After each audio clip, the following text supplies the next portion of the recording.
Hello, today we're going to talk about naming inorganic compounds. The naming rules I'm going to show you today are for elements that are ionic compounds from group 1, group 2, and aluminum only. Binary compounds are made of two elements, a metal and a nonmetal, forming an ionic compound. Nonmetal and a nonmetal forming a covalent compound. Then you name the more metallic element first.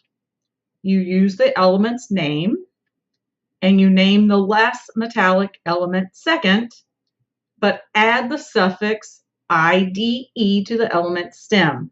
That way you can tell it's not just an element, but it is an element in a compound.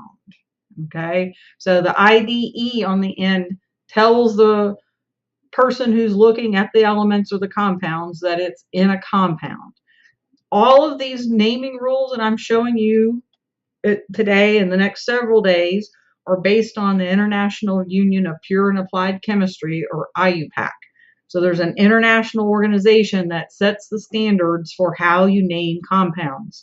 So it doesn't matter if you live in Russia or France or Australia, you still do the same kind of chemistry. You still name them all the same way because science is universal, just like math. Everyone does it the same way.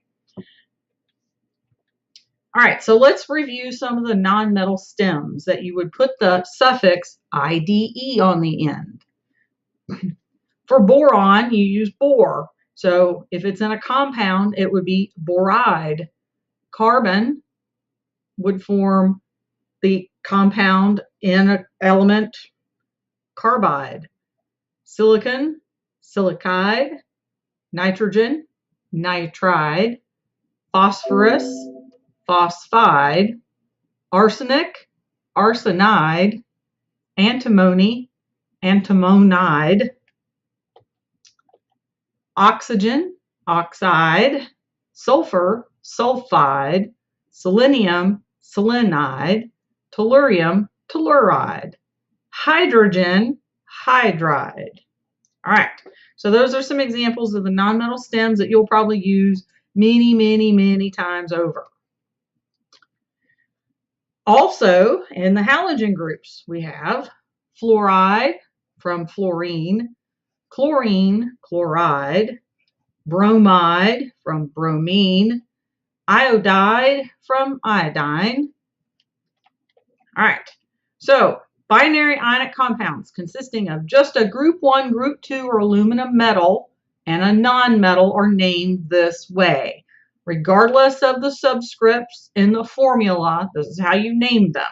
So these are really easy to name. You name the cation first, you name the anion second, and add the suffix IDE on the end. All right, LiBr, lithium bromide. MgCl2, magnesium chloride. Li2S, lithium sulfide. Al2O3, aluminum oxide. Na3P, sodium phosphide. Mg3N2, magnesium nitride.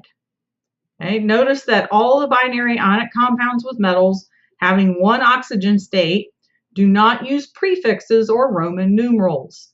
Those are representative for other types of compounds. Okay, so those are pretty easy, and I think you will be able to do the whatever assignments that go along with this pretty well. Okay, they just get a little more complicated as we go.